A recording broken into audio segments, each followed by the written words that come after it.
Hello, everyone. Can you hear me? I can hear you just fine, actually.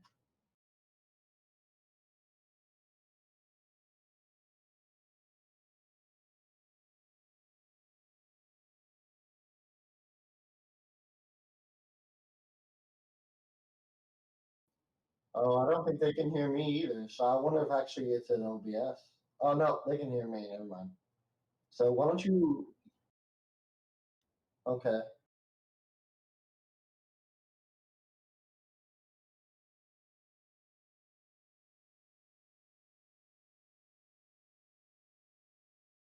Check OBS then and see if the mixer is moving whenever you talk.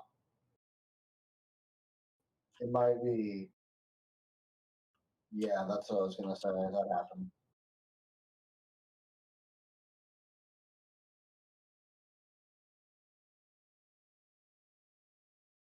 Uh, you can re-add it as a source if you'd like to. It'll fix it real quick.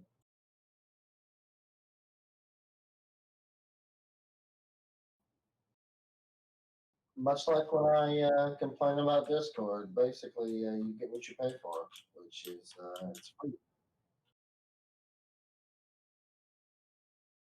Yeah, no problem.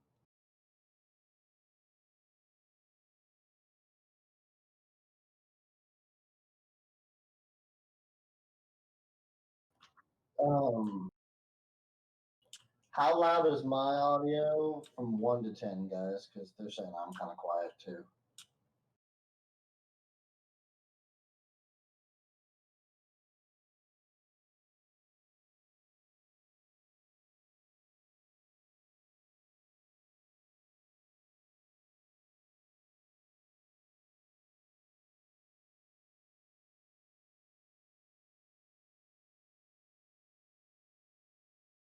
Oh, did you mute it on the Yeti itself on accident?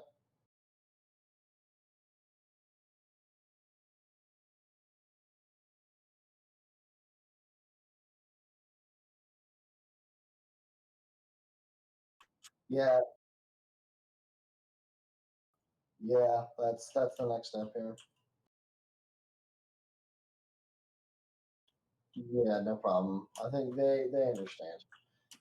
Apologies, everybody, by the way, because we're working through it. We had some issues on Proctor's show this week too, so it's been kind of a week for some random hiccups. Yeah, stir the cryo tanks.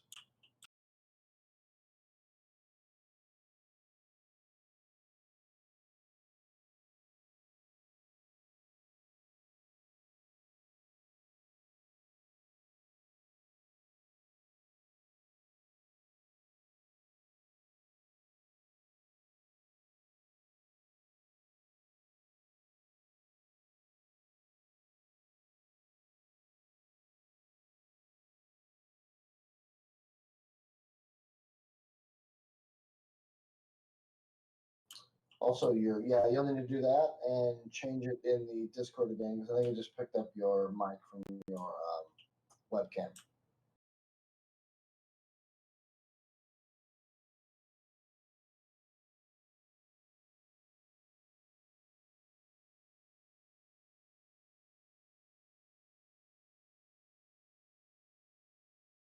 Yeah, that's especially after you re-add it. That would be the next one, and then after that, I'll restart the computer.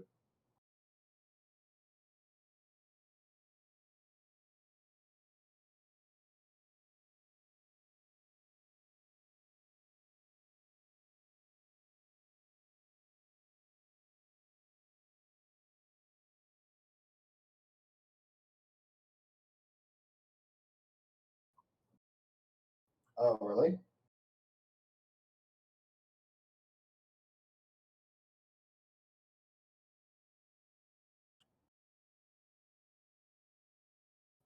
Well, Ann works on that. How is everyone doing this morning, by the way? Is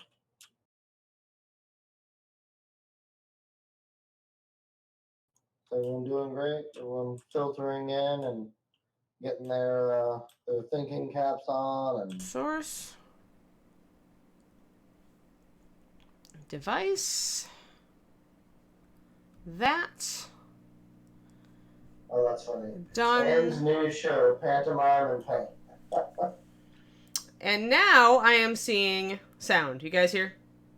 Yep, they hear you. And it looks like actually I'm really loud on my mixer. I'm not too loud, am I, guys? You might be probably a little All right. hot. Also, this is the Yeti, correct? I want to make sure it's not picking up. It's the Yeti. Okay. I'm going to lower it just a tad. How's that, guys? Is that good? They said your perfect volume, well, according to Margaret. Yeah, I do have echo Justin because, of course, we discovered mic problem before I put Justin properly in my ear as he belongs. All right, we're just gonna. Well, thank you guys. I like being perfect. 1 second. Let me pop Justin in my ear so that he no longer is echoey Justin from beyond the grave. Ooh. Too late. Too late. You're in my ear, darn it. So yeah, thanks guys. Actually, that has happened to me, Justin, with the Yeti once before with OBS, where it just will not recognize the established source. But the minute I add it as a new source and just rename it like Yeti 3, it'll draw the source again. So Wow. just be aware that's another bug. Problem. Another bug. It could be OBS and it could be the Yeti.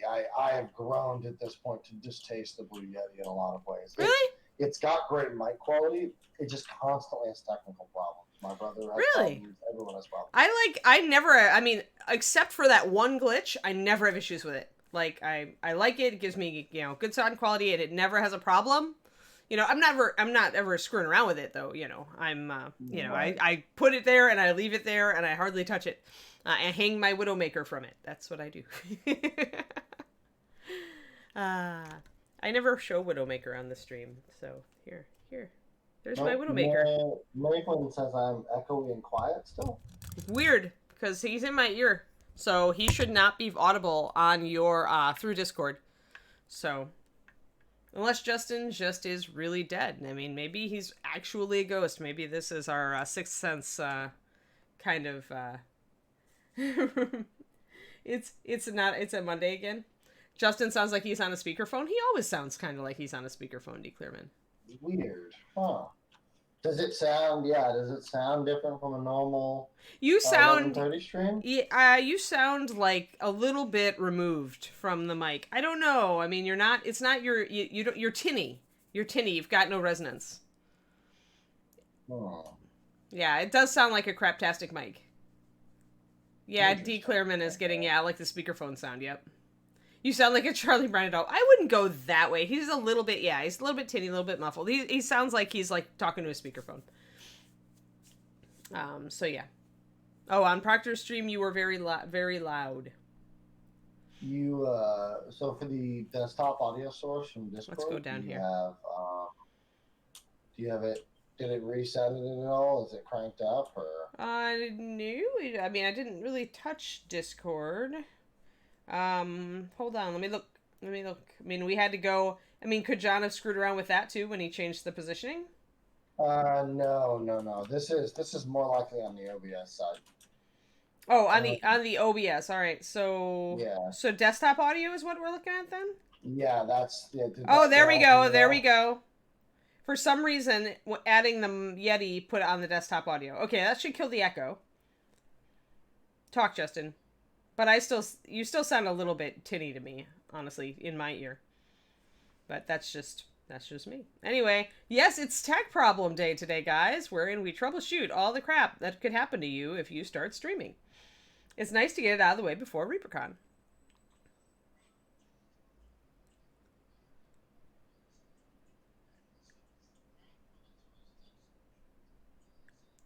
And knowing how my computer tends to screw me up. Well, if you show it to me once, I usually will remember it. That is the plus side of Anne. Unless it's so technical that I just have no way to like analog it in my head and say, okay, this is how you do it. But yes, I can do things. I can stream. Now I just need my Nightbot set up, which I have just not found a 2-second time window to do. So, all right, let us go and do things, guys. Let's.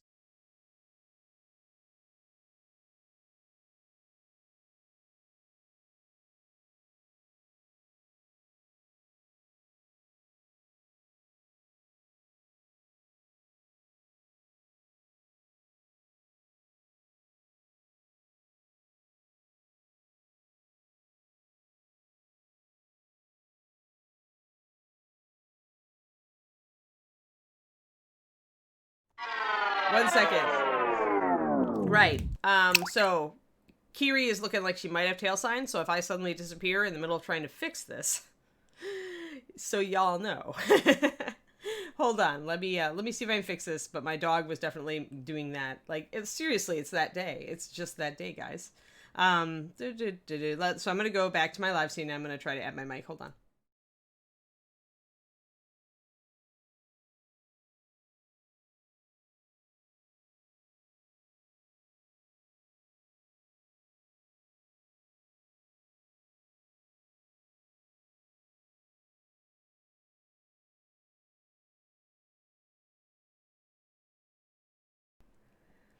And now, hopefully, can you hear me? Yes, now I can see my sound, so we're good.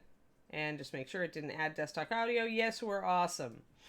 All right, we're back. It's been a day already. So yeah, I fully expect, like, Kiri actually was pretty good this morning, but I fully expect a Kiri emergency just based on all of this. It's that, everything is broke today. Yeah. Yeah, it's true. It's a different scene me when, that's why I go mute when I go to the other one.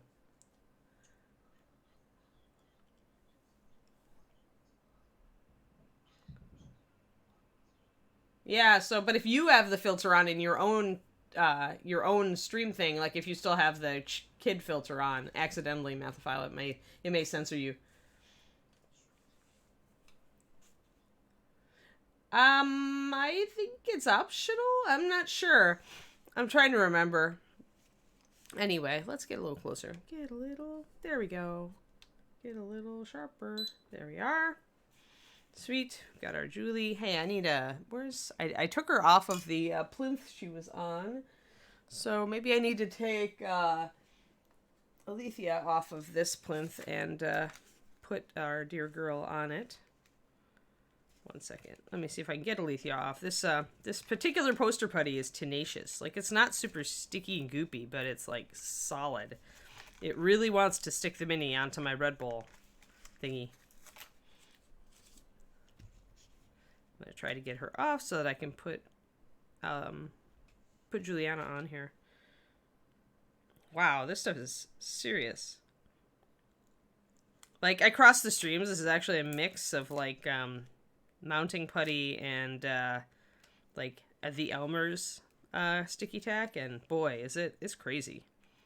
Apparently when you mix poster putties you can create something even more viscous and terrible. All right, there we go. Now I'm going to be careful not to stick her down really tightly to this, given what I just experienced. There, that's good for today. Yay! All right, now we can get her in focus. There we are. We're good. Excellent. Yeah, I don't know. Woof. Yeah, it is already a day, so huzzah. We'll keep Alethea over here as our little mascot, and we will work on leather today for our girl. So yeah, I decided I want to do some leather. So she's got this. Let me get my glasses. So she's got the strap across her chest, and she's got this little herb container that is supported, presumably not to crush flowers or things. And then she's got this bag with stitching on it, and straps on her back too. So we've got lots of leather. I think... Oh, as far as stripping models, yeah, I don't do it Mathophile. I just always use thin paint on all my applications. Even my base coat is thin, so if it comes down to me not liking the paint job, I just paint over it. I mean, unless you're using really thick paint, you're really not going to lose detail after one coat. I mean, one relative coat, like base coat, shadow, highlight. You're not going to lose detail there, unless your detail is so very shallow already that it's pretty much invisible. I have never had a problem with painting over anything, so I don't strip minis. I don't like it. I've never liked some of the toxic stuff that people use. I just always keep my paint thin so that I can always reprimary paint. I mean, it really depends, though, Tazzy this. It can reduce detail, but again, it depends on not only the paint used, but how thick your paint is. Like, I always thin it, thin my base coats. Like, they're always 4:1 with paint to water. And I have repainted a model. There was one model that I just could not decide on a hair color because I'd done a weird armor color. And I repainted that hair 5 times. Base coat, shading, and double highlights. And I didn't lose detail until I was on the 5th iteration. So I can say positively that with Master Series, at least, you know, if you've painted it once and you just want to repaint, you're not really in trouble there. Not unless you've been using it like straight out of the bottle, super thick, heavy coat, then you might be in trouble. But yeah, your mileage may vary, right? Simple Green, though, is the one, Tacitus, that I do recommend since it is non-toxic. But you do have to soak it for a while. It's not going to be a miracle stripper like some of those other guys, but it's also not going to hurt the material. And it's one of the only stripping agents that works on plastics without harming them. So, yeah. I see. You are the official Taz. You're just the hiding official Taz. Kiri is restless. I predict that we will have a Kiri emergency before the end of the stream. You're a good girl. Yeah. Simple Green. Nath. It's you can get it at Home Depot. Sometimes you can get it at grocery stores. I'm gonna do Ruddy Leather today. It's actually a really good cleanser. I like Simple Green for things like cleaning my sink and things like that. We'll start with our... There we go. We're going to use our Ruddy Leather. I think I want Ruddy Leather for this. I need to make something different, and the hair has gone with shades of brown and gold. That means I don't want to go with any of those colors for my leather. I want to differentiate. So I'm going to use Ruddy Leather, which is 9109, and one of my favorite colors in general. For once, I will actually use Ruddy Leather for leather. This is rare. Usually I'm using it for everything but leather. Interesting, Inara. I never knew that. We used it extensively in the paint department. Still use it extensively in the paint department. But yeah, non-toxic doesn't mean like perfectly innocent, so that doesn't surprise me that it has an evil downside that the Simple Green people are not telling you. But it's better than freaking brake fluid, I'll tell you that, Inara. Like, some of the things that people use now to strip models, bad mojo. Far worse than Simple Green. Thanks for the cautions, though. So, David was kind of astonished yesterday when he looked at my base coat on the Fire Giant and he saw how thin my paint was over the bones material.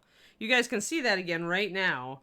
This is really thin paint, but it's sticking to the bones material just fine.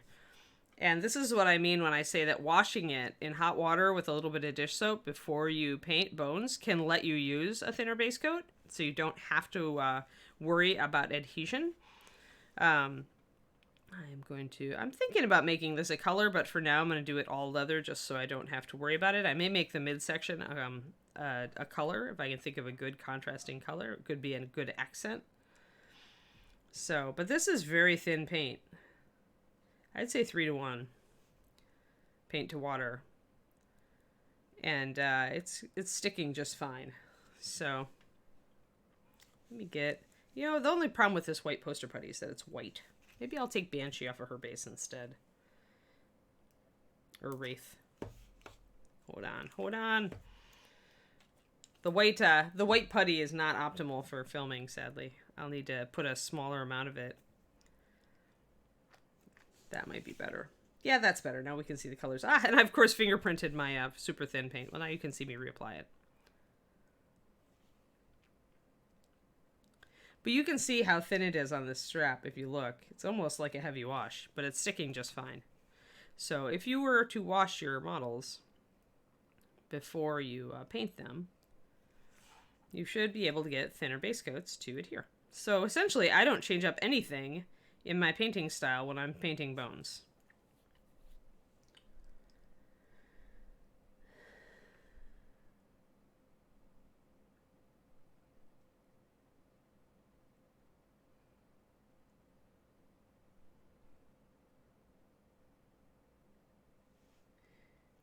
Yeah, rewash. Interesting. Yeah, I don't even know what percentage of dish soap I use. I definitely create some suds. I just throw it in a plastic bowl and put a good squeeze in there. And swish all my little bones minis around. and then let them dry out overnight. I don't even put them in an airtight container.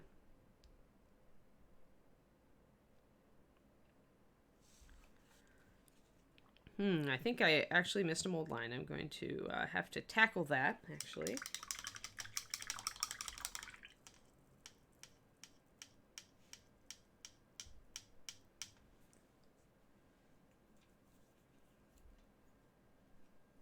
Right. Well, thanks, GB.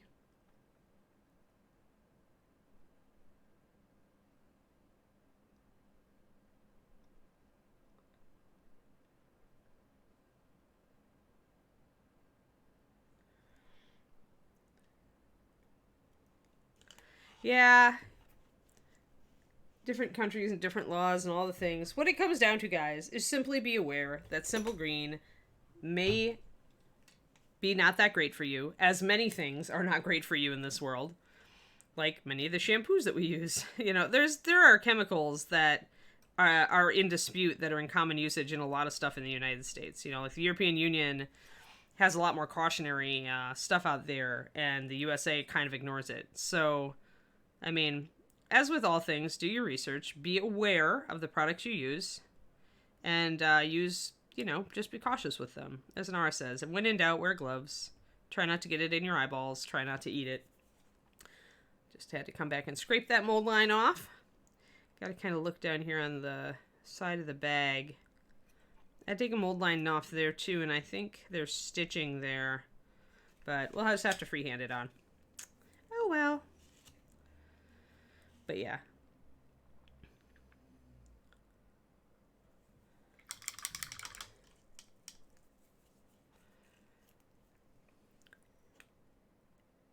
The other thing I found is that different sources will say different things about different stuff. I tend to trust the MDS sheet or SDS sheet, but there's, like I said, there's some chemicals that America may not count as harmful that other countries may have found to be harmful, so...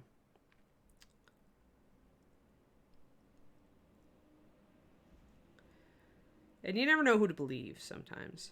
It's hard. So you have to make your own decisions and be responsible for your choices. That's what it comes down to. Nobody wants to be responsible for their choices anymore, but it's the way it is.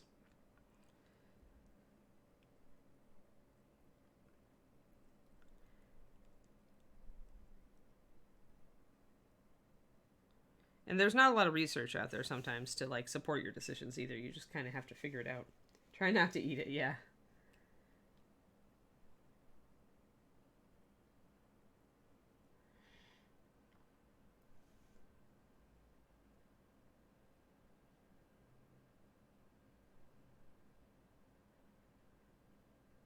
Yeah, it's all, I mean, it's all, like I said, we all just have to, like, do your research, be conscious that any salt, any cleanser may have chemicals in it that, you know, cause it to clean and erode things that may not be great for you, and use an appropriate level of protection based on what, you know, your own personal comfort level. Alrighty, so we're just going to base coat this sucker in this ruddy brown. I'm gonna use skin tones to highlight this leather today.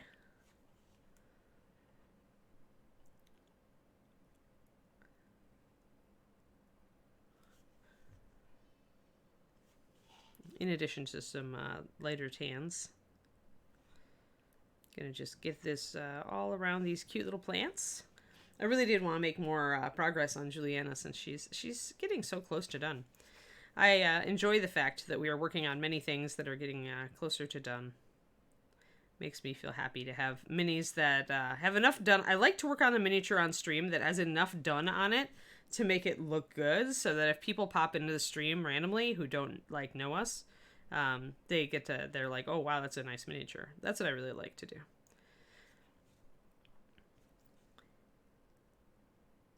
So it pleases me that we have models like Rock Troll, and Fire Giant's getting there. We'll have to work on him a bit more because he's so huge.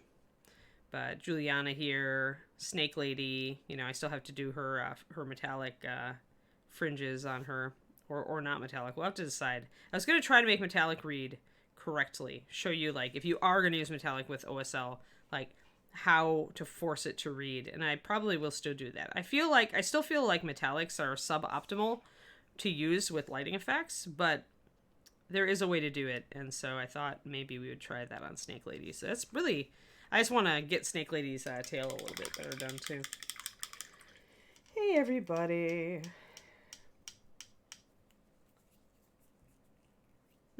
Yeah, I need to get the new paints actually. I need to touch base with John to see if he sent me the figure yet that Wraith is haunting our frame. She was still haunting the frame down here, and I totally missed it. I was gonna ask him for some of the paint as well, but I have not ordered them, so I should get in touch with John in case he has not sent me the model yet. If he has not sent me the model yet, then I should ask him for the paint as well. But yeah, I don't know a lot about the new paints because I've been busy running around doing things, and haven't been following all the ReaperCon buzz. Let's see here. Shading on ruddy leather, I usually reach for black and brown. You could also just mix a little black into your ruddy leather. There aren't many browns that are a good dark contrast to ruddy leather. Black and brown is nice to use with it because black and brown and ruddy leather have two pigments in common. So, and they're major pigments in the mix. So they're the oxide that's used in black and brown along with the black is also present in quantities in ruddy leather. So that makes them really good to, that makes black and brown a really good shader for ruddy leather because they have pigments in common. That's why I tend to reach for it. Not just because I love black and brown, but because I do. The paint that almost got named dark chocolate is this one. Because it looks like dark chocolate. But that would have been bad for children to name it that. So, it's talking about not eating things, right? Stay, Juliana. She's like rolling around. She's like, I don't want to stay in frame. Heavy duty simple green has nasty chemical. Okay, well, let's keep that in mind then, guys. Those of us who like simple green, like me. Get the basic formula, and it's a lot more. Yeah, Iggy, David, my boyfriend, also loves that Wraith, which is why, even though I originally thought about selling her on my Patreon, I am not permitted to sell her. I think she's going into the David collection. He really likes her. I need to finish her back, but that won't take too long. I might actually finish her back on one of my own private streams, just because.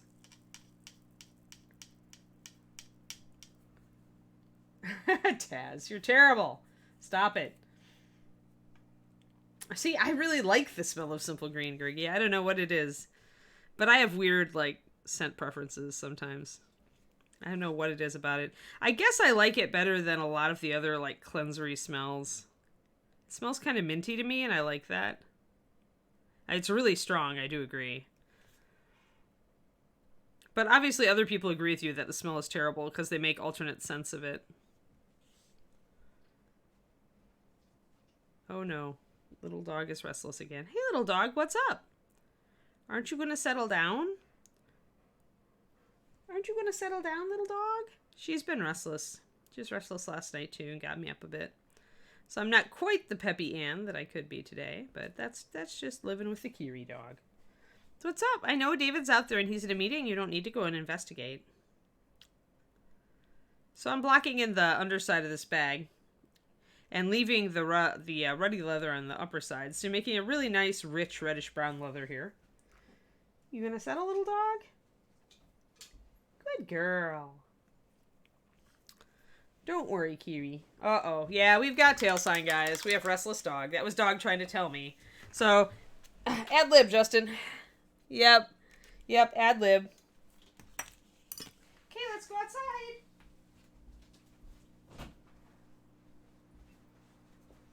Dog emergency.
I can hear you. Yeah, sorry, I had you in my earplug, so I couldn't hear you on the desktop, but I'm back.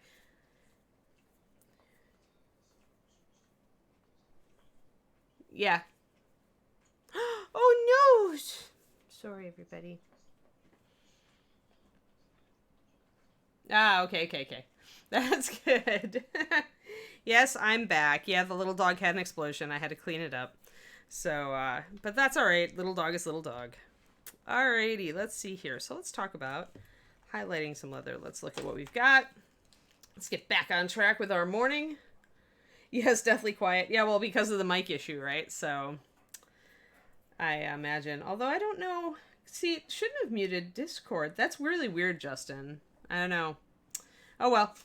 Whatever. When you see the back soon, I'll go investigate my sound options on the back soon to see if it really is muting everything.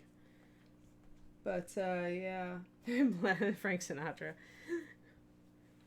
Good. It's good to have a sing-along every once in a while. We all miss sing-alongs, right? Kiri, you gonna settle down now?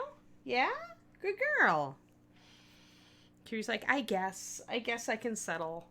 Can I Kiri cam you? If I try to Kiri cam you, are you gonna be silly? Let's see, where's the dog? There's the dog. Oh yeah, you can't really see her. You can only see her haunchlet. Only see the haunch. I tried to dog cam, but she's got her head too far over. Alrighty, well let's go back to Miniatures Land then. Da-da-da. And for those of you who needed the item number, there it is. Alright, Juliana, let's see here. I was gonna shade the back part here. Oh, shiny 12 month. Yeah. Really? Huh. Yeah. Thanks for that, Iffy. At least I know it's not me. It's always comforting to know that when you are a tech challenged person, it is always comforting to know that after all, it is not you. There.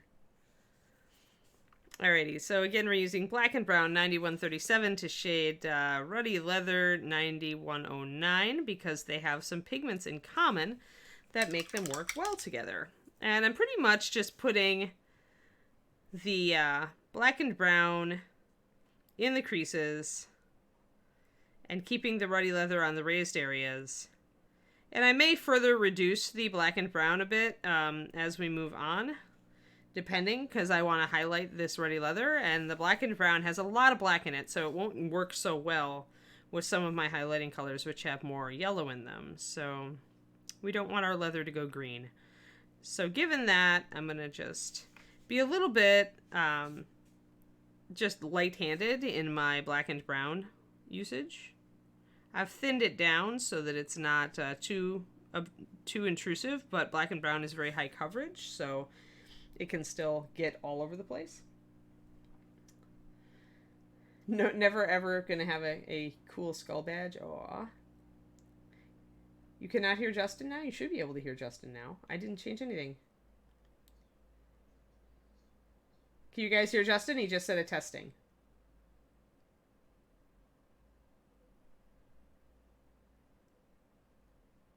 No? Anybody? Anybody hear Justin? Nobody. That's okay. So I didn't change a single setting other than switching scenes and switching back. But they can hear me fine. So what is it what are you piped through? You're in Discord.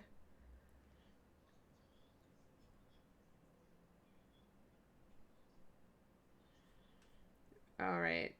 So if you see me How about that? talking, how about that, guys? But I muted the. There we go. Can you guys hear him? How about now? Hello? All right. But are you getting echoey voice again though? Because I am back. All right. Alrighty.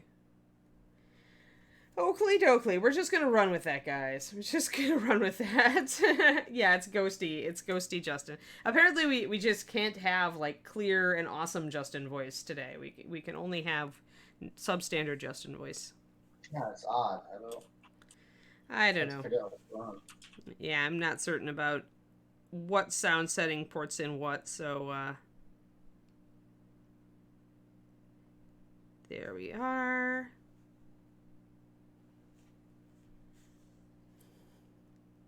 Oh, is it the 13th? It's Thursday the 13th? Yes, we'll take him any way we can. Yeah, kind of echoey works. Yes, exactly. So I want to do a little bit of a crease down the middle of the belt, since she's obviously bending and the crease is sculpted in. So I'm going to use black and brown for that.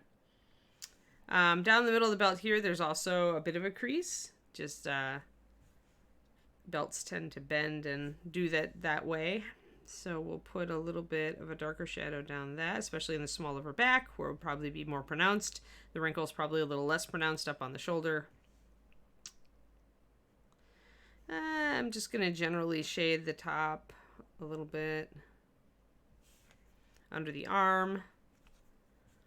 And I'm going to shade the sides of this container. Like I said, I may decide to make this area color, that middle area. But until I decide that for sure, we'll just move forward with leather.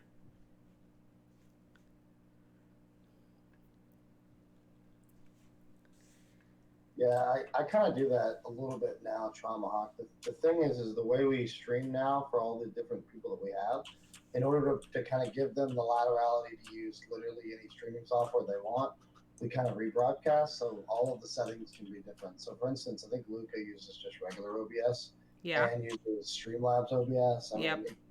I went with the freedom for the person to choose how they wanted to give us their content over the strict rule set of use this, this, and this. Which, I mean, I think there's a downside to it, clearly, because when settings do change, we don't really have a standard, unfortunately. Yeah, but I mean, it makes sense for, I mean, you wouldn't want to tell Luca you couldn't host him because he's not using Streamlabs OBS. I mean, there are, yeah, exactly. So, Kiri, can you settle, please? Hold on, I might have dog sign again. What is up? Oh, the dog. 1 second, guys. I'm not going to switch the screen this time. I'm just going to leave you staring at Julie. Let me go and let the dog out of the room. All right, fine.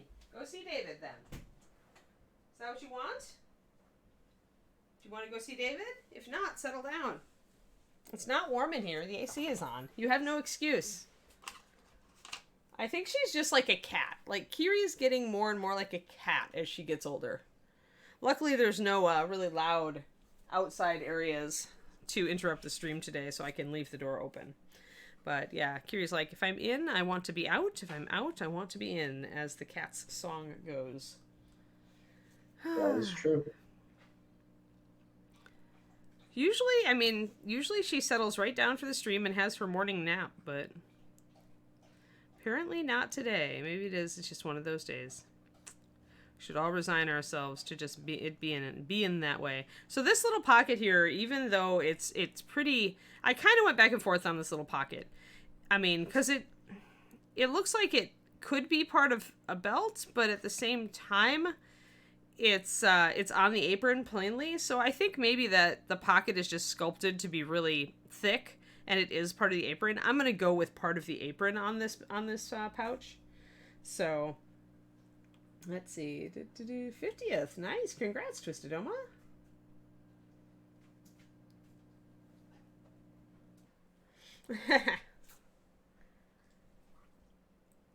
$50 is awesome.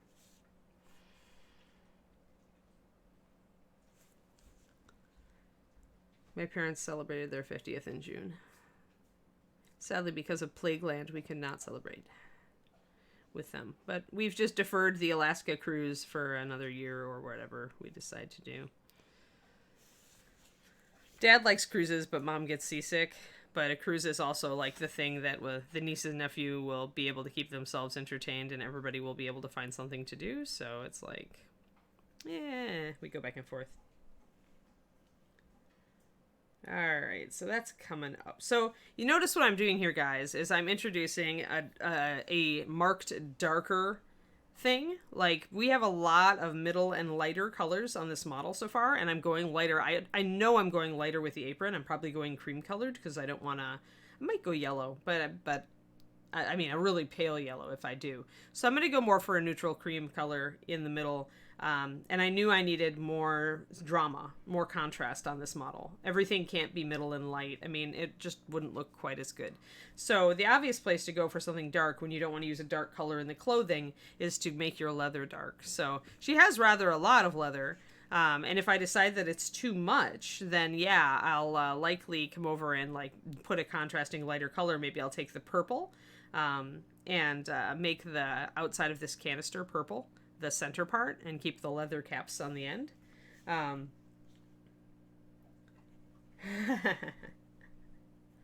But yeah, so yeah, go somewhere after the pandemic. Yeah. Ooh, wow. Ooh, yeah, that would be really cool. Cambodia is neat, like those ancient ruins they've got. Yeah, Chibi. I would be so jealous. You'd have to take pictures and put them up on the Discord if you get to go to awesome places like that. Oh no. Yeah, when you've got a picky eater, David and I are both very adventurous eaters, although I there are some things that I tend to draw the line at, like if it has eyeballs on it still, I tend to not want to eat it. But yeah, if you go, you got to put up pictures. You can't go somewhere cool like that, like Angkor Wat or however you pronounce it, and not put up pictures, because I took archaeology classes in college. I had about a third of a literature degree, a third of an archaeology degree, and a third of a philosophy degree, and then my art degree in college. Because you have so much freedom when you take art, you have so much elective freedom for the electives you take, that I ended up taking an awful lot of those subjects because that was what I was interested in. So I got a lot of logic and a lot of ancient history and excavation and a lot of, yeah. Yeah, anthropology. Oh, cool, Livy, yeah.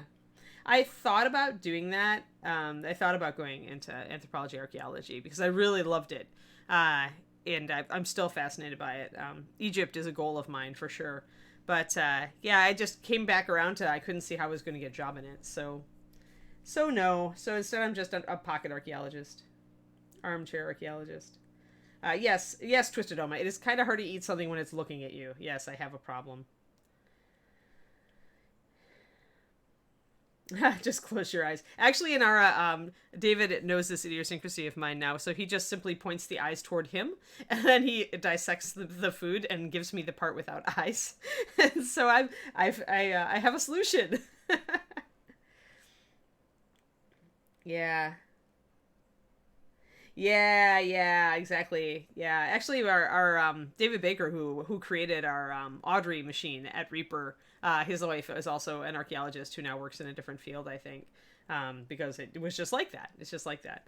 You have a lot of people who are interested in ancient history and excavation archaeology, and but there's not a lot of job opportunities out there, especially as it becomes more important to preserve things where they are. So often archaeology is limited, so now it's even more so hard to get work. Yeah, David does. David has learned my idiosyncrasies and helps me to overcome them.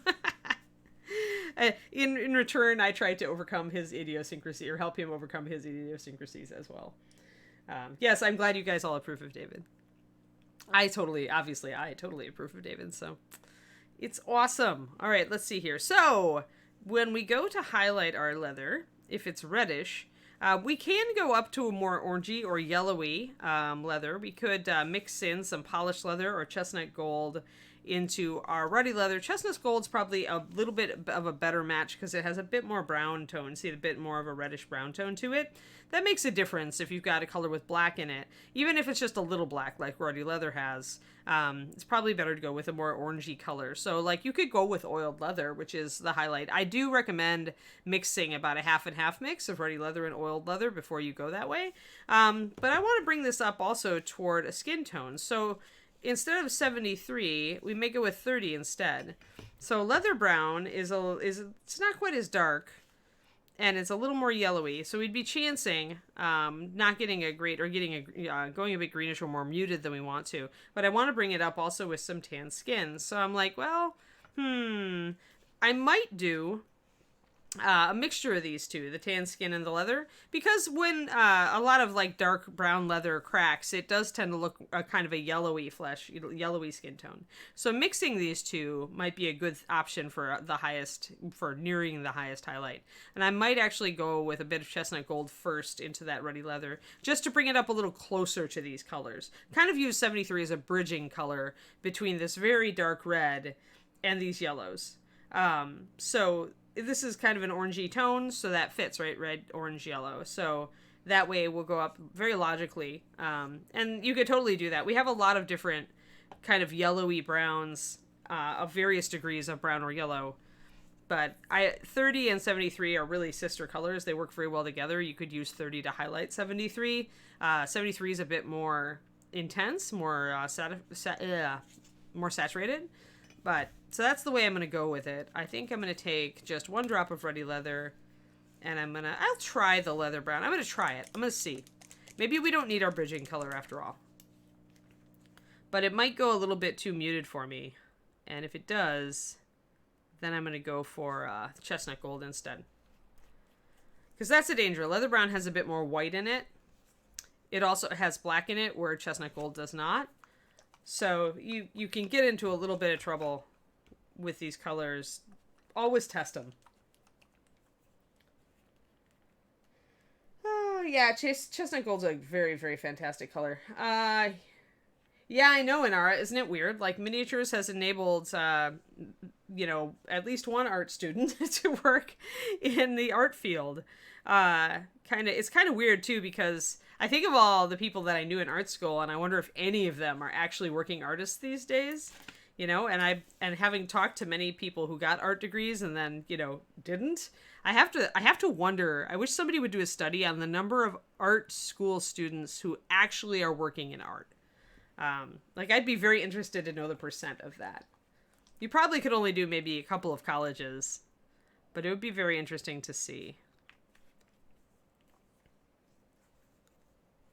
So I'm going to put in a couple drops, just a couple drops of this leather brown. I'm going to do about a 50-50 mix with the ruddy leather. I'm going to see if I like it.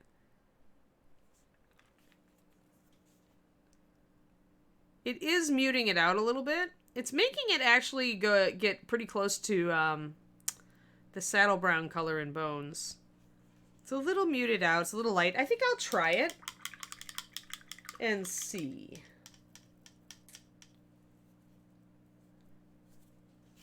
But yeah, I am secretly quite pleased that I am actually, you know, a person who went to art school and is working as an artist. So okay, so there's the color. It's actually a little bit hard to see. Yeah, there it is. So it is noticeably lighter. It is a little bit more washed out than our ruddy leather. It's not as vibrant.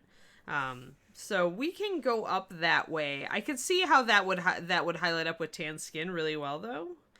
So yeah, let's try it. Let's try this color. It's not quite as vibrant as I was originally thinking I would go, but maybe it will work. So HM Road Dog Aligner uses a completely different base. It's more fluid out the gate than our other paints. It's a little bit more translucent. It is made for dark lining, so that is the reason for those qualities. You want it more fluid out of the bottle, so it's easier to line with. You don't have to change it as much to line with it. Although I always add a little bit of water. Like, I'll usually do like a 5 drops of paint to 1 drop of water for liners. And they're more translucent because if you want a more naturalistic paint job and not all these heavy dark lines, you can thin it just a little bit more, and it'll go like a much softer line. So like for historical models or something where I'm going for realism or naturalism, like a bust, I don't want those dark lines everywhere necessarily, so I'll go with a softer dark line that looks more like a natural shadow, and that's where liners really come into their own. That translucency quality is why they make such great base washes over bones if you want to outline all your details. So that's why liners are different. They're made to work better for washes and for lining, and to be a little modifiable, a little bit translucent, so that you can tune them. Hold on. I missed a question. One second. You guys were talking. And then Mevwin, like, give a Prime sub, and I didn't say. Awesome. Thank you, Mevwin. 11 months. Looking. Hi there, Herv, and new to painting. Awesome. Welcome to the stream. I'm Anne from Reaper Miniatures, and yeah, I made the paint line, so I am the one to ask. Um, I would say that the best bang for your buck to give our paints a try and see if you like them is the starter kit. The starter kit is I think it's 11 color set, and it's got like, a red, a yellow, a, brown, gray, skin tone, a metallic, a gold and silver metallic. It essentially is a representative kind of nice little set of paints to start using Reaper with. And the one thing that I would tell you is if you've used other paint lines, at all, you'll find that they tend to be thicker. Reaper's a little bit more fluid out of the bottle. You don't have to thin it nearly as much to get it to the point where it's very workable. So that's the biggest difference between Reaper and other paint lines. So yeah, I would recommend the starter set. If you're new to painting entirely, you could also look at our Learn to Paint kits. The first two Learn to Paint kits will essentially come with a great instruction booklet written by my friend Rhonda, who's just a great teacher. And it'll set you up with basic techniques in the first kit, and then the second kit introduces you to thinning your paint and layering. And that pretty much gives you a good foundation. And it gives you like 22 colors that, work pretty well together. So the Learn to Paint kits are actually an excellent buy. You save a lot of money buying the Learn to Paint kits. All right, let me see here. Now I'm catching up. Also, I linked it in chat there, Sam. What was that, huh? I linked the starter kit. Oh, okay, thanks.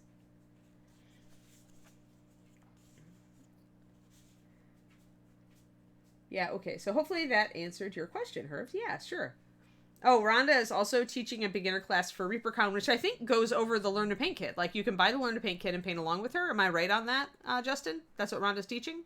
I believe so. She's doing a paint along, or paint through, or I'm trying to remember what she titled it. And I'm not 100% certain that's what's on Twitch. So for that one, I don't know if it's on Twitch. It may just be in Zoom. Oh, okay. All right. Well, if you have time, Herv, and you have time to go attend virtual ReaperCon classes, ReaperCon is coming up over the Labor Day weekend, and Rhonda Bender is the one you'd be looking for. If you pick up the first Learn to Paint kit, I think she does a paint along. Essentially, you paint the Learn to Paint kit with her, and that way, if you have more questions, you can interact with her, which is pretty cool, actually. So I'm using a stippling stroke here to do just a little bit of texture on this bag. It's big enough that I totally can get away with it. So I'm doing little just tiny pinpoints of paint. Just using the tip of my brush, kind of making a softer stipply effect. At this range, if you were looking at a leather bag from this far away, where this model was this size, you wouldn't really be able to see leather texture. So the most you really can do on the 28 millimeters, if you're going to look realistic, is just little tiny speckles, just a softer finish on the leather. Oh, Rhonda's doing a class for each kit. That's really cool. So yeah, and remind me of the link to the website for ReaperCon, guys, for Herf. It's reaperconlive.com? What is it? Yes. In Okay. fact, there's a command for it. Oh, is there? Exclamation point Archon. Oh, okay. Exclamation point RCON. Archon, actually. There you go. Okay, so there you go. You've got if you want to, the con is online this year. So it's a really good opportunity if you're new to painting to go and actually, like, quote unquote, take classes or sit in on some classes from some of the top painters in the industry. We invite a lot of very talented people to teach, and there will be all sorts of different levels of classes. So do pay attention to, whether it's beginner, intermediate. That is not to say that toward the end of the con, if you have taken a couple of beginner to intermediate classes, you could not manage to try an intermediate class. But when you're a beginner, sometimes you won't get a lot out of you definitely won't get anything out of an advanced class. So try to avoid, as a beginner, taking anything that's marked advanced. Because it typically just gets frustrating, because if you don't have the core techniques in your toolbox for that stuff, you could feel like you really wasted your time. What I usually recommend for ReaperCon is to take a class and leave yourself a break in between so that you can immediately practice what you learn in the class. Here we're going to do stripies. So yeah, we'll start talking about painting, stop talking about other things. So I'm essentially layering or painting a highlight straight onto this thing. And for these little things, I'm using a stripe instead of a speckle, because when leather is wrapped around a round surface, it tends to crack vertically.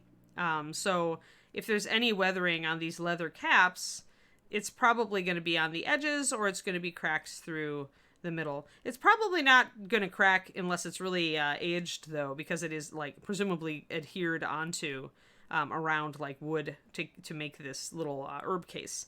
So whereas something like this belt here, that's much more likely, since it's not stuck in place and it regularly is stretching and moving.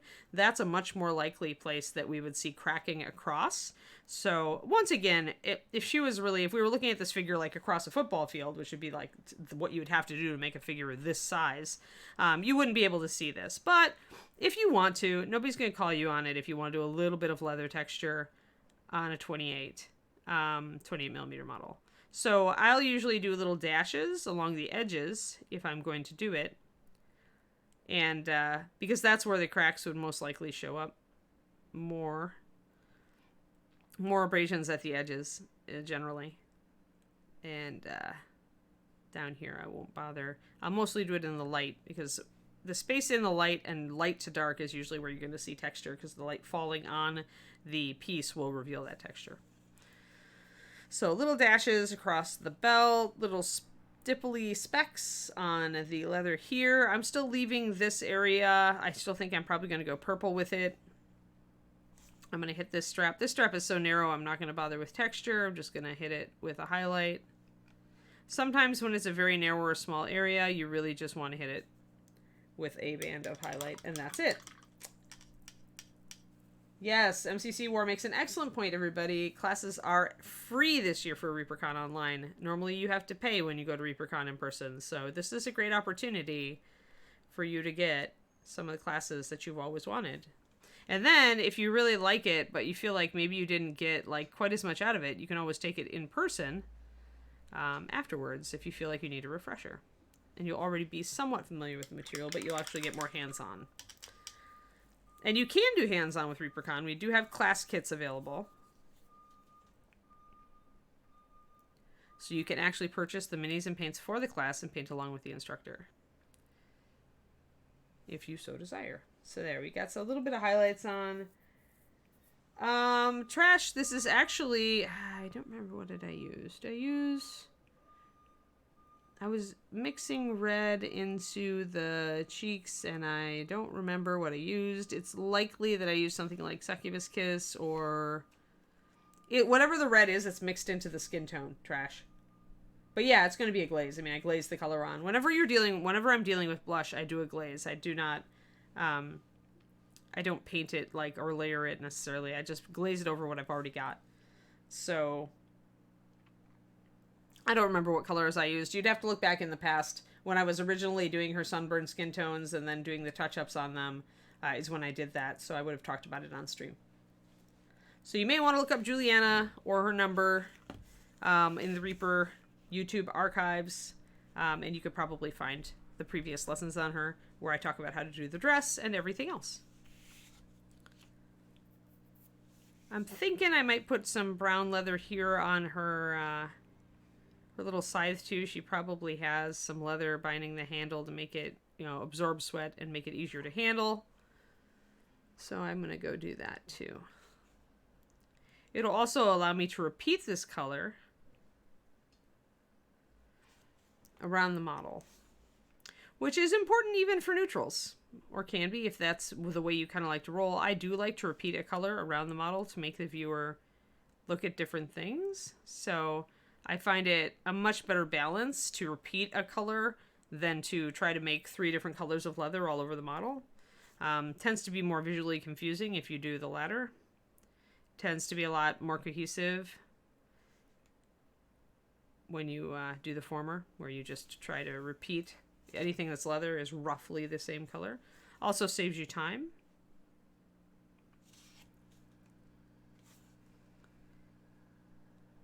But yeah, sometimes people think that they should be doing 60 zillion different leather colors on figures for all their pouches and belts and all that, and boots and gloves, and it's like, really, if you keep it simple and stick to 2 at most, that's the way to go. And make sure that you repeat them various places. The exception being if you go with like black leather boots, you don't necessarily need to repeat black around the model. Black is kind of a non-color in painting.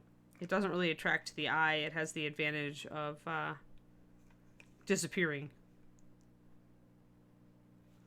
So if you want something to disappear, paint it black. And if you want to paint shiny, if you want to paint black leather, then I advise you to make it shiny. So that you can make it show up. So this is starting to look, you can see kind of the shine coming up a little bit as I've highlighted. You can see the details coming up on the leather. I do need to shade these little bits that I just did. Make sure that it's well separated. I would go definitely with a dark leather next to fingers like this, because going with a dark leather makes it stand out. If I had gone with a medium leather next to her fingers, the fingers would risk blending into that leather and not standing out very well. We don't want that. So, yeah.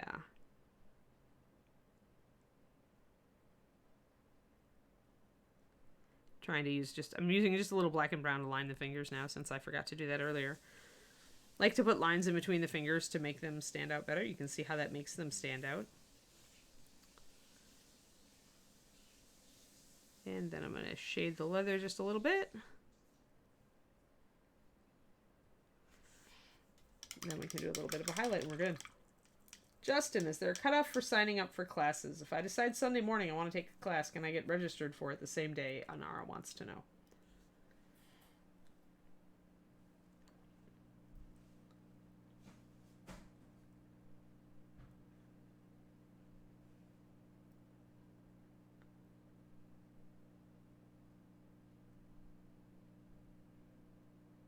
Alrighty, looking, just trying to make sure that all these classes are for Justin, or all these questions are for Justin and not for me.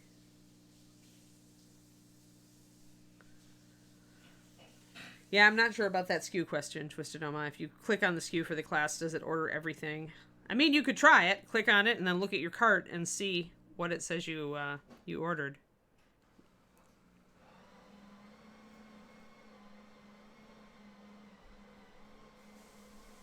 I would kind of assume that if there is a SKU number for class kit, that it would order you everything in the kit. But I think you can also look at the things in the kit and decide to just buy a few if you already own some of it.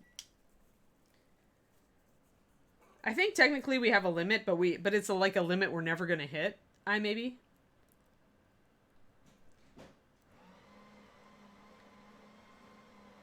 Yeah, John. Summon John. John summoning 1. Cast John summoning 1.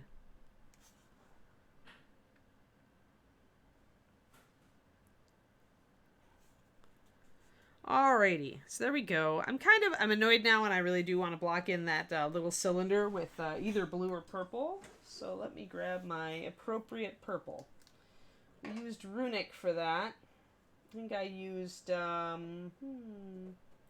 think I might have used Sticks to start, or Monarch. I don't remember. I've got lots of reds in here. A fair number of purples. I think I'm just going to block it in with Runic and see. I can always shade it with whatever. Because I know I used Runic for the highlighting on the dress. I could also use blue. I may want blue instead. I'm trying to read whether the dress is more purple or more blue. It really is equal. I think I'm going to paint it purple, and if I don't like it, then I'll paint it blue. This is totally fair game when painting, everybody. New Gold is a metallic. 9051. And New Gold is one of the most useful metallics, Herf, because it doesn't have a lot of other color pigment mixed into it. It's just a flat-out, really vibrant gold. Which means that if you want a darker gold, you can actually mix like some brown into it, and it shifts it pretty well. So I find it a very, very useful gold for highlighting other darker golds as well. There are tons of questions, Reaper John. Tons of questions. Everybody's got questions. One of the questions was about the SKU for the classes, I think, whether it orders everything in the kit or things like that. You'll have to look back up in the chat to find them all. Or actually, people, if you would just repeat your questions, that would be awesome. Meanwhile, I'm blocking in some purple to see if I like it on this or if I want blue instead. Usually I'm all purple. Usually I'm a purple girl. I do like the way the purple looks next to the brown. I think blue might be too distracting. That would be one thing against blue on this. Since the blue is so light and bright, I think it's tropical blue, 9419. But because the blue is so light and bright, if we put a big blob of that bright blue right here, it's really going to distract the eye. And since this is just sitting here on her hip and it's not really important, so to speak, I don't think I want to be too distracting. So I think we're going to work with the purple. Kiri is still out wandering around. I'm like, wait, dog is active. Must pay attention to dog. She wanted to be out there today, David.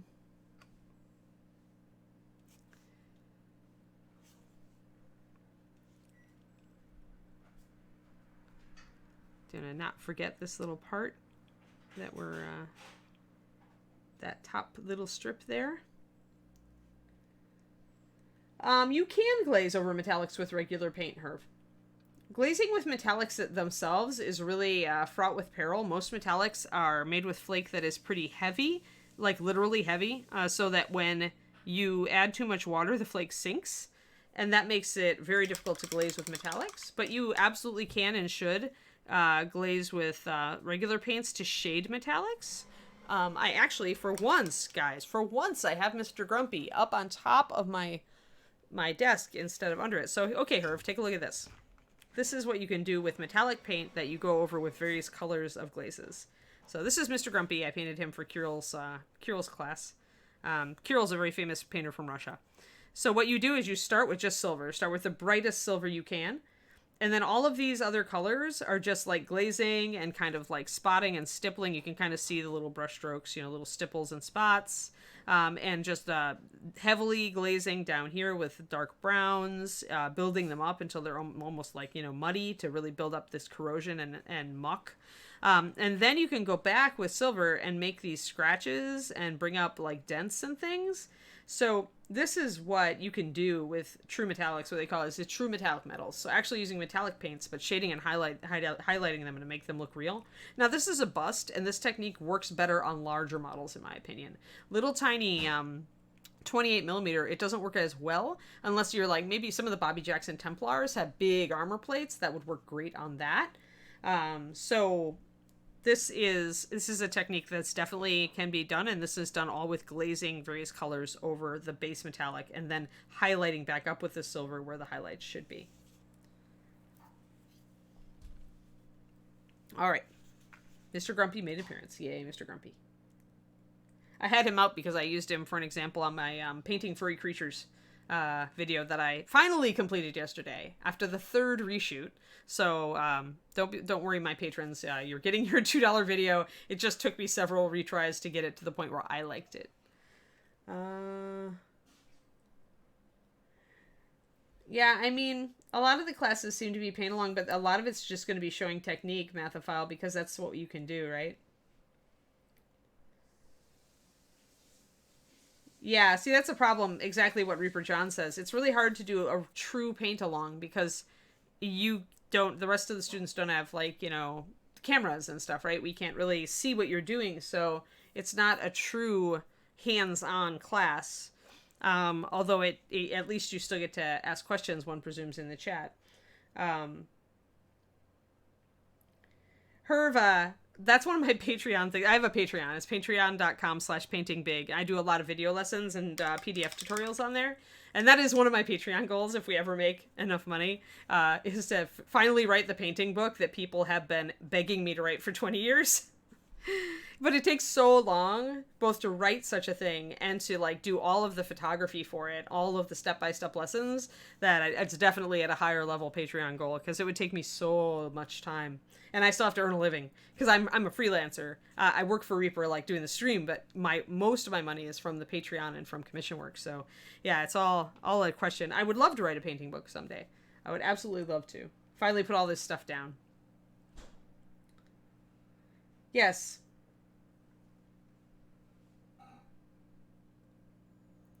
Yeah, thanks for bringing up that Artist Alley, Reaper John. I have to go set up my area. There's my Patreon. Yeah, patreon.com/paintingbig. They just linked it to you, Herf, if you want to take a look. I've got some free stuff over there, kind of fun stuff. that you can look at to see if you like my style. Although it's a lot like I teach here, although with less distraction. That's the great thing about the Patreon, is that I can teach, and actually like keep a coherent train of thought, one hopes. I'm going to actually mix a shadow for this runic purple with the black and brown. By mixing in black and brown to it, it actually makes a really pretty muted purple for shadows. I love it. I really keep wanting to use it for a regular model. I'm kind of just going to wet blend this edge here. There. It's a little better. So we've got a softer purple down under now. Yeah. Nice to see you, Michelle. Oh, yeah. Have fun. Have fun.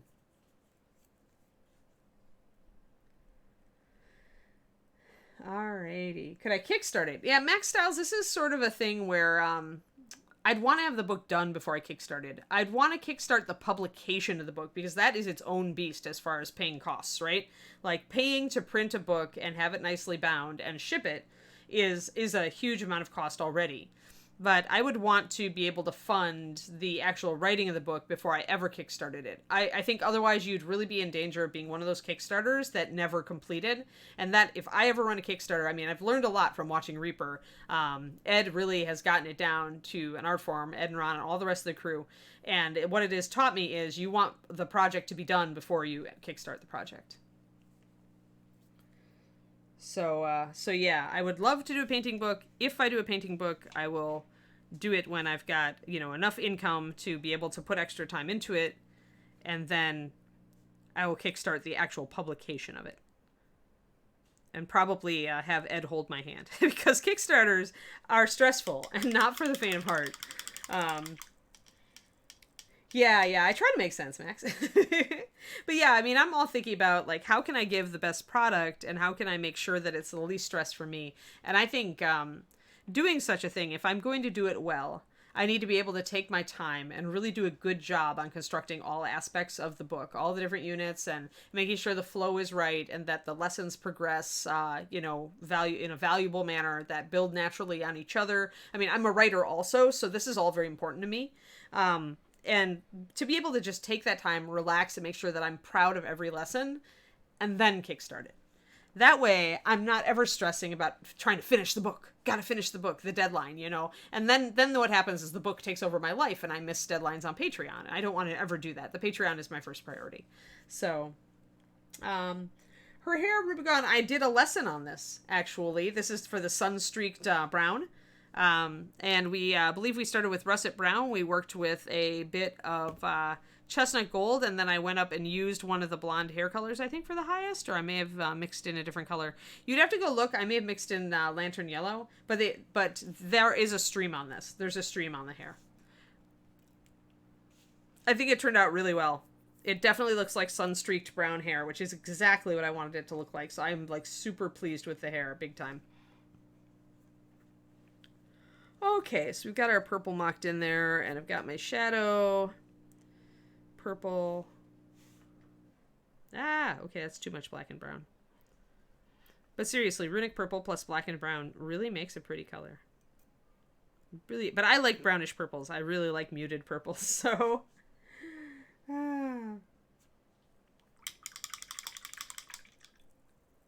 Yeah, Trash, we helped Doug with that. So I think we helped him just with the publication aspect. So if I did do a painting book, I would totally ask Reaper if they would help me. I mean, I would be doing it for posterity. I wouldn't be doing it to try to make money. Though of course being paid to write and being able to offset publication costs is, a great thing. But mostly it would be like, let's finally do this because it's on my bucket list, and that kind of thing. And it's not like I wouldn't use almost all Reaper paints in the course of writing the book, since, if you make a paint line, you're probably going to be using it. So yeah, I'm going to hold off highlighting that canister. At least I've got it blocked in, so now I can see how it really looks. And that's good. That's what I wanted. So that's Runic Purple 9424, one of my favorite purples, of course. Yeah. Just check in. So yeah, mostly I set the book very high, like 6K or something. I don't remember, because I needed to essentially be making enough money that I didn't have to do commissions, and that I could take that time that I was working on like commission stuff, and repurpose it toward writing a book. So that's why it's pretty high dollar value.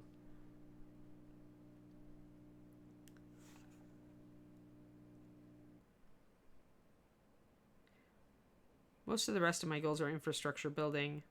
I think the next one would allow me to kind of revamp my office and studio here, which is quite crowded. I have very little space, and so I've been thinking about a reboot, but I need cash to like go to get IKEA or order IKEA stuff to restructure my painting area. So I think that's our next goal. I think that's at $1,500 a month. We're almost there, actually. We're at over $1,200 now on the Patreon. So yeah, most of my Patreon goals are infrastructure building. Like, they let me buy my awesome webcam here that I'm using. And my awesome lights that I'm using. Like, pretty much the neat setup that I have now that lets me get such good picture quality is all because you guys on the Patreon helped out. And not only enabled me to keep Kiri and dog food, but also enabled me to buy some stuff to upgrade my setup. And I really appreciate that.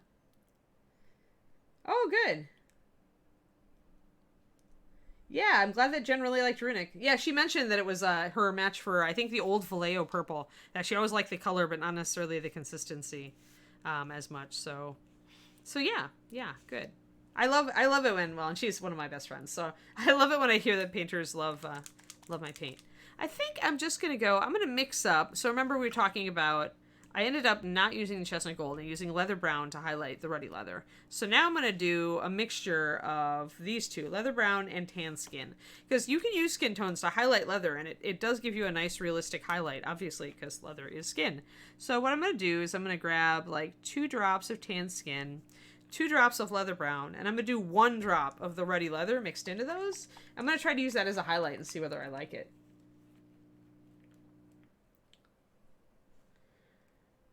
Oh, yeah, Dragon Eye, for sure. David was just talking the other day about how we might be able to redesign my area. My biggest problem is that I really like my desk, but it's not optimal for everything. Like, it's up high, which I like for painting, but it's not a good computer desk. I don't really have anywhere to set up the computer that's, it would be cool to be able to repurpose my computer setup and put it elsewhere. I have very little space because I'm sharing the office with David. His desk is facing mine. And so we just kind of have to, I just really want to revamp. I really want to take the time and get some little pieces from IKEA and some storage things, to just make this really much more user-friendly for me. Because I'm really crammed in here right now. So yeah, that is definitely my next Patreon goal. So if you know anybody who might like my Patreon, tell them about it so that we can get to $1,500 faster and I can actually put aside some money and go and do that.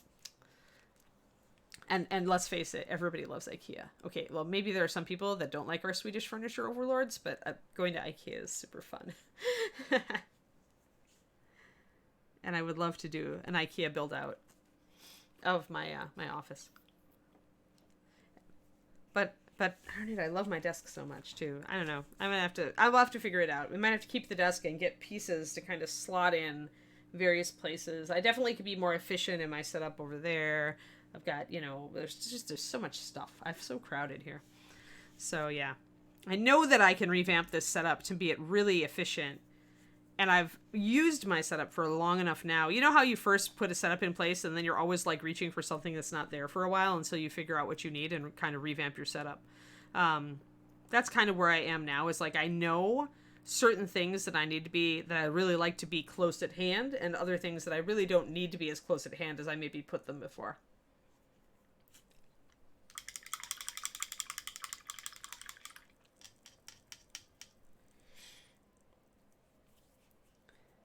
Yeah. I mean, we have an extra table to set up airbrush on, so we've got that.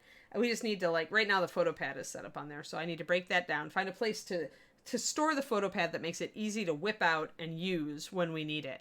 And then we've got kind of some space down there, but it kind of projects out into the room near the door, so it's not a great place to, like, set up a lot of stuff. It would be okay for an airbrush setup, but I definitely need better space for my computer, versus my painting setup, and my photo setup for the studio. Like, this setup, as far as where my cameras are, I'm very happy with, and my lighting, I'm very happy with that.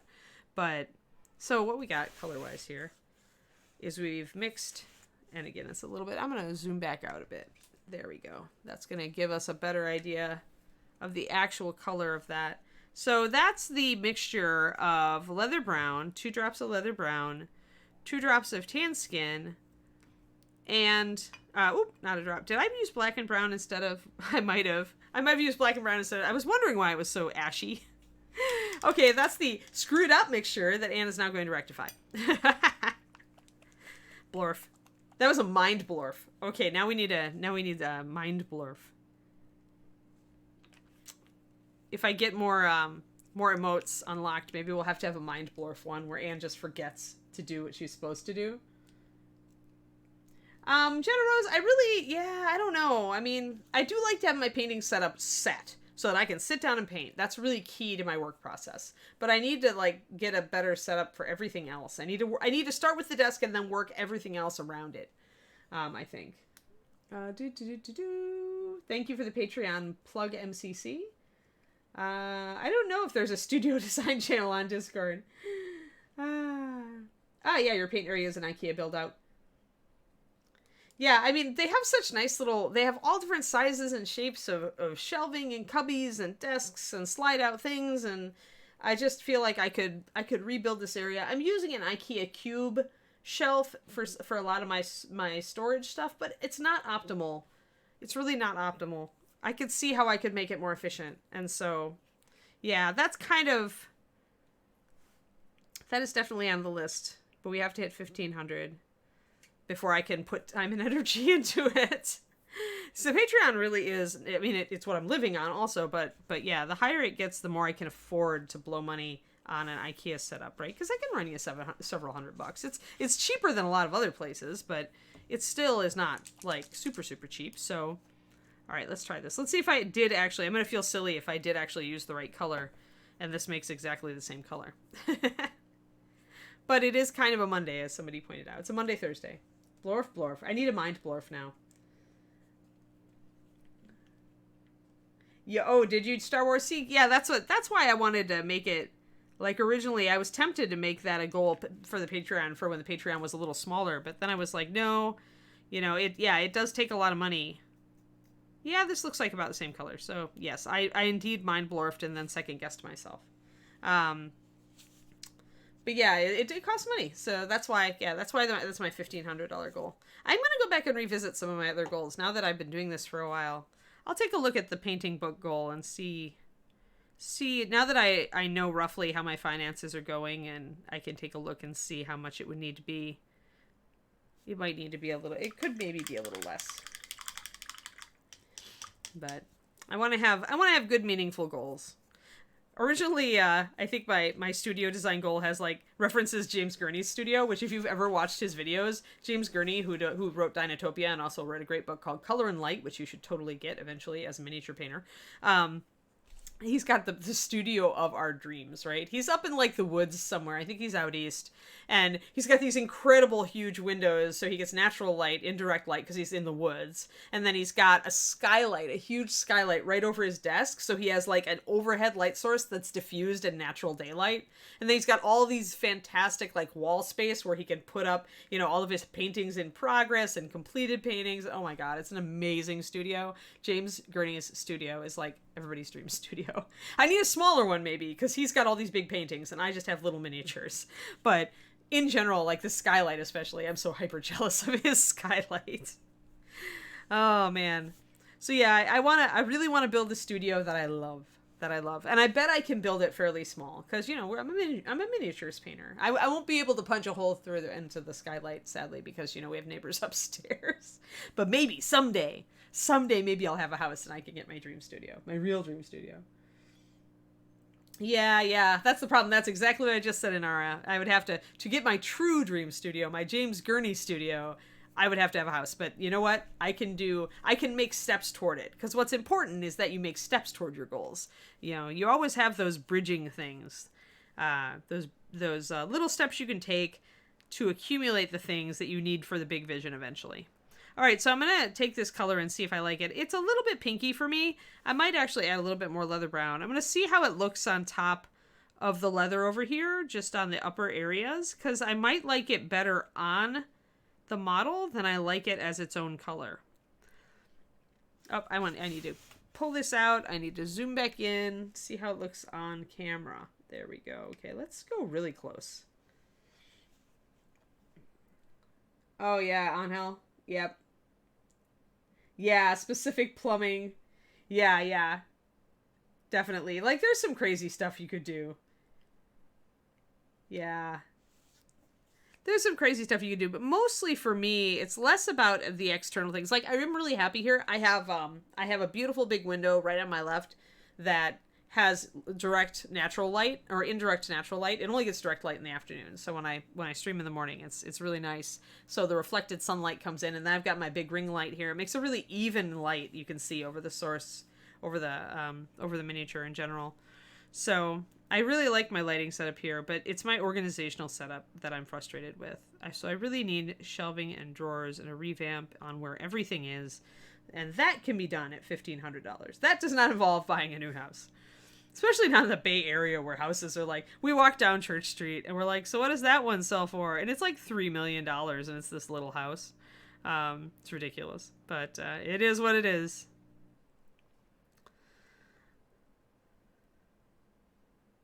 So yeah, I am going to concentrate on moving toward my goal by getting kind of IKEA stuff to build out a miniature version of the big studio that I eventually want.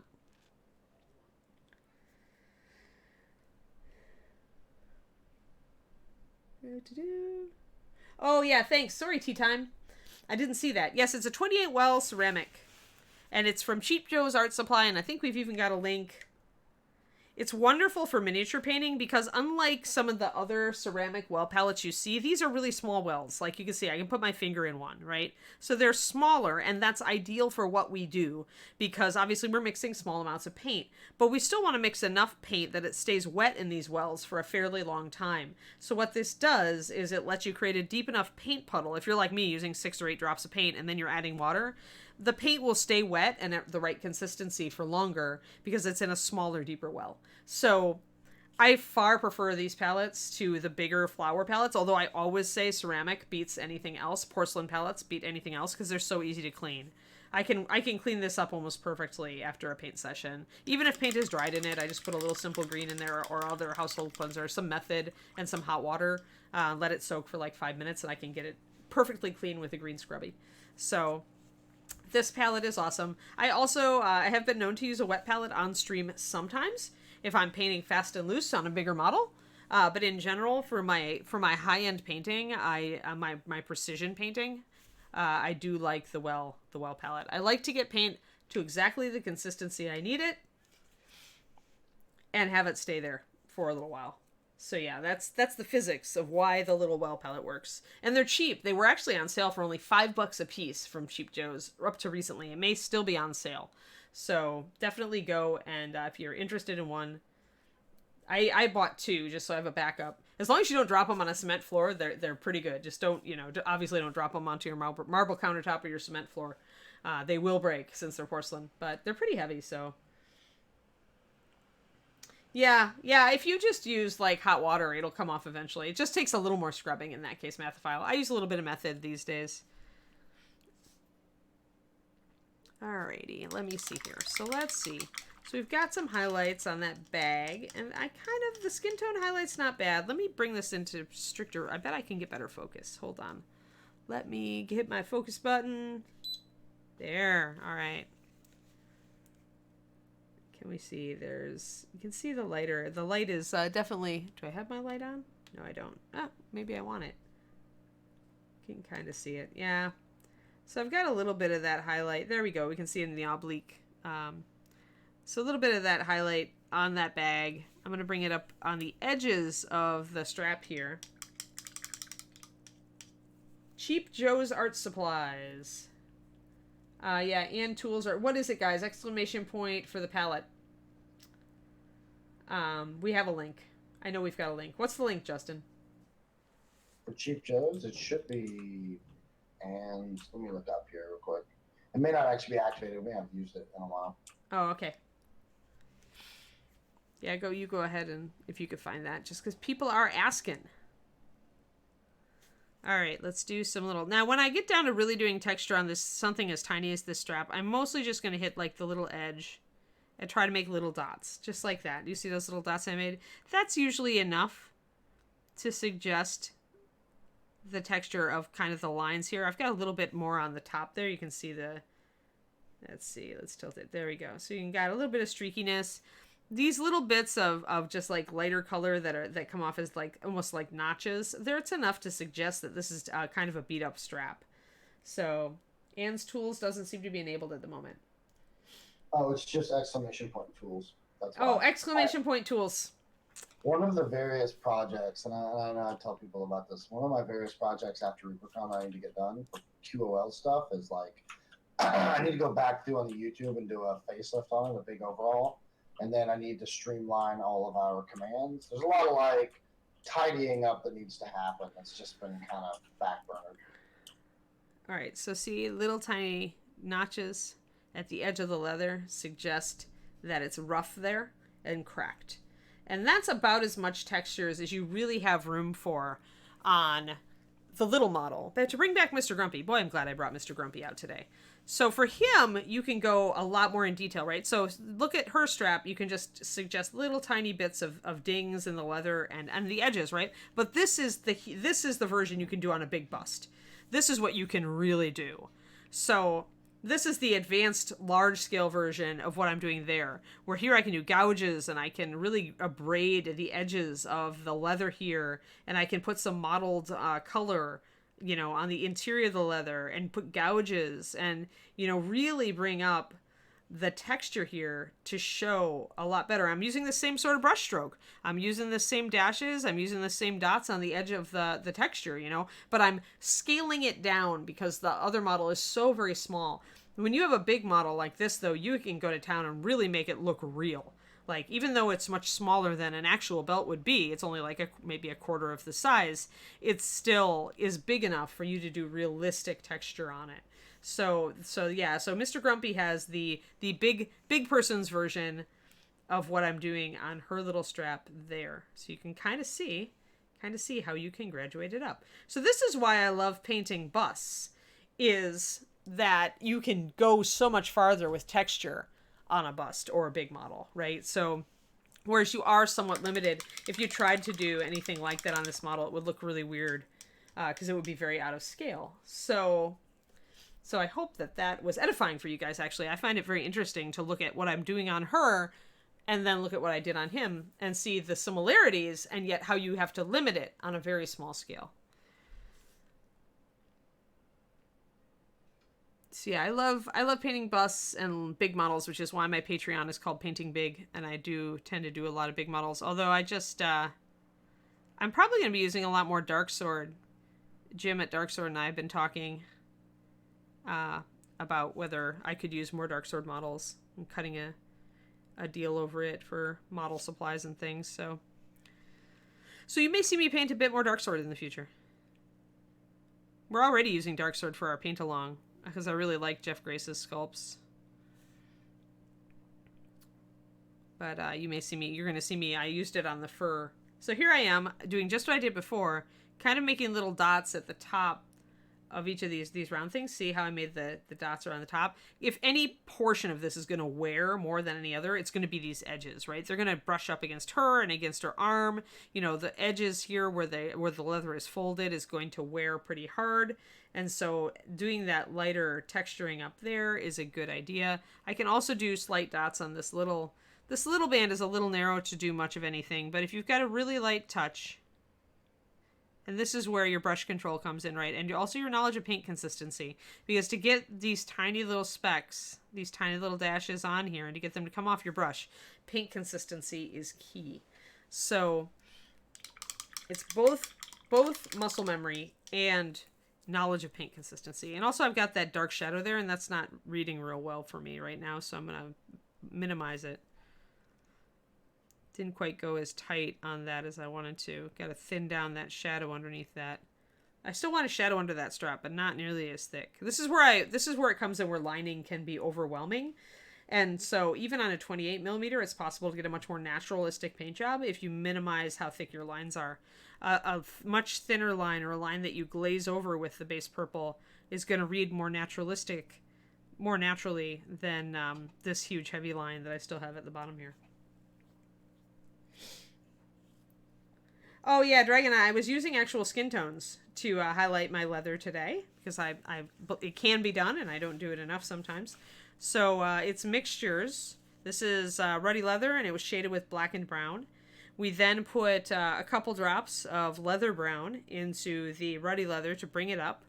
And then I went full blown and started using 2 drops of the leather brown with 2 drops of tan skin and 1 drop of ruddy leather for the top. And the reason I'm mixing ruddy leather into all of this is to make it go better together. I say this a lot. I say this in almost every video and every stream, but the way to make colors work better together is to make sure that there is a color in common between them. So only for my final highlight would I go up to a pure mixture of the tan skin, leather brown, and maybe with a bit of off-white added. And that would be the only mixture that I would not have ruddy leather in. But at that point, it would be the leather brown that's in common between the last 2 highlights and that final highlight, you see. So you just have to ask yourself how high you want your leather to go up. Now, I want this leather to stay pretty dark because, as I mentioned earlier, this is giving me color contrast, right? So it's giving me a nice dark color to offset a lot of these light colors, because this apron's going to be light also. It's going to probably go either a very pale spring yellow or an ivory color. So it'll be yellowish and creamy in color. So to offset that, I need dark things. And so I decided to go dark with my leather, because that's a good accent. And also the leather also isn't the most important thing on the model usually, so it's a good thing to go dark with, because dark things tend not to be the first thing you notice. And so since it's a less important thing, I can afford to go dark with the actual containers. Yeah, I love Dark Sword too. And then Jim's got a lot of awesome models, so it'll let me having a deal with Jim lets me utilize more Dark Sword, because I don't own a lot. I gave away a lot of my Dark Sword before I moved because I just couldn't move everything. So I gave it to friends who loved it, and that was awesome. But yeah, I would like to. So this is cool.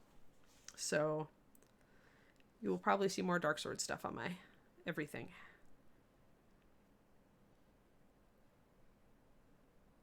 Alrighty.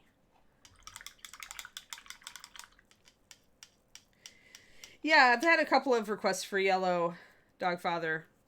I talked about it a little bit in last month's PDF, because ogre skin, ogre flesh is on there, ogre hide, or whatever we call it, and that is a yellow, and actually is a good base for yellow.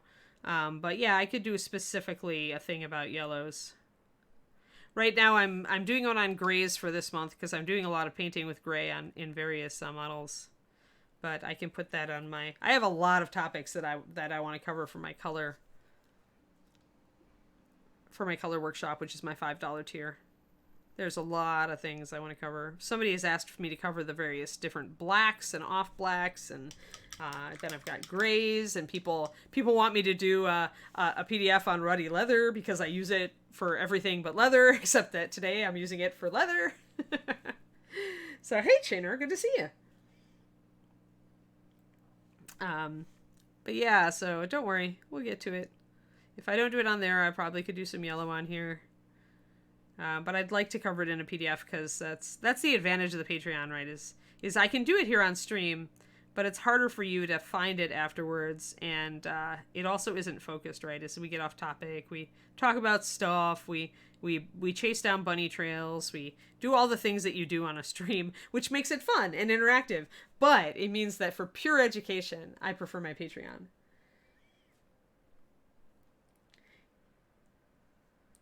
Yeah, black hair also asked for.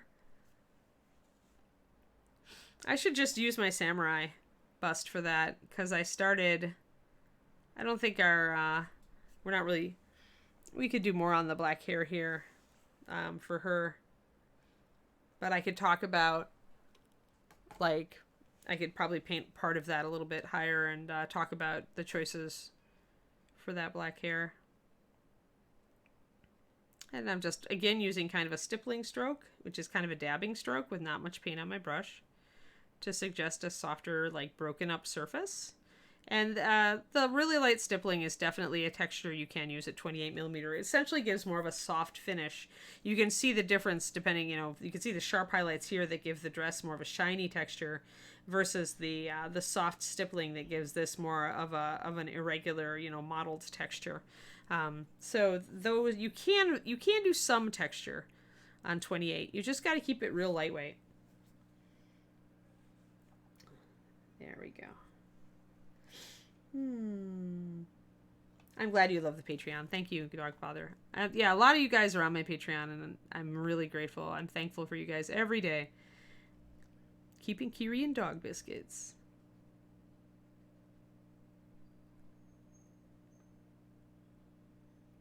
And helping me pay my general and costs of living.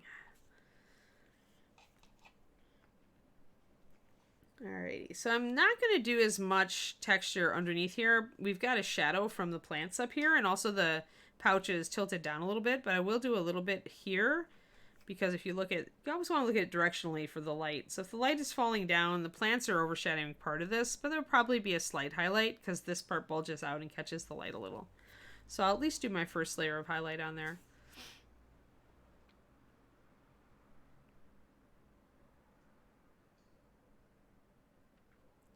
And it looked like there might be like a seam with laces here when I first looked at it, but that's also where the mold line was, so I'm afraid those have kind of disappeared if they did exist. So we may just make them kind of dents and gouges in the leather, because I don't see them very clearly. I don't see a very clear detailing there right now. Oh, yeah. Yeah, oh, wow, it is. Oh, wow, we went late. And I had a dog thing. So, yeah, Justin, are you, like, ready to eat your own arm from hunger? Like, we've gone way too late. I definitely placed an order for food. So it is not here yet. So I figured I was letting you kind of be loose with it, since we had technical problems and Kiri, yeah, we had Kiri, yeah. And yeah. Well, that's good. So well, I good. was letting you kind of guide that and really determine when you felt like it was kind of time. So yeah, well, thanks for reminding me. Yeah, Daffodweir, thanks for bringing that up, because I was just going. You guys probably could have gotten a 2-hour or 2.5-hour stream if you hadn't said anything, although Justin would have stepped in eventually, and I would have gone, oh my god, the time! But yeah, this is pretty much what I wanted to show you guys. I showed you guys how subtle texture should be at this scale, and how you can use skin tones gradually to highlight various leather and have it look good. And the texture you do on straps, and compared it to the big texture and the texture on her canister here for the leather there. So all in all, I think we accomplished a lot this stream, and we got her leather done. I need to finish up her back, but otherwise, and maybe a little bit there on the handle, but otherwise we pretty much got her leather done. So she's another stage toward done. Yay! She's really coming together now. We have very little left. We have the apron and her cuffs, which will be the same color, I think. I need to decide what color I'm going to make her a little hair tie. I might make that blue. And then we gotta do the plants, and otherwise, and the hedgehogs, of course, stuff like that, but the tiny little hedgehogs and flowers. But in general, she's dangerously close to done. Dangerously close. I like this. This is great. I like working on models that are done enough to look good on the stream. Yeah, exactly. We had about 10 minutes of tech problems heading in, and then Kiri had about a 10-minute Kiri emergency break. So going 24 minutes past the hour is actually about right. I think we ended up with our usual hour and a half counting interruptions. So thanks guys for showing up. Thanks for plugging my Patreon. And I was thinking, hey, how long does Sadie's show usually go, Justin? Pretty consistently an hour and a half now. Oh, is it? Okay, it's up to an hour and a half. All right, well, maybe. I was thinking I might do a little stream this afternoon, because I really enjoyed my stream yesterday. But we'll see. We'll see. Maybe I will, guys. Maybe I won't. Over on twitch.tv/paintingbig. If you haven't given me a follow, give me a follow. Because, I really like streaming, and I'm, kind of liking little random streams here and there.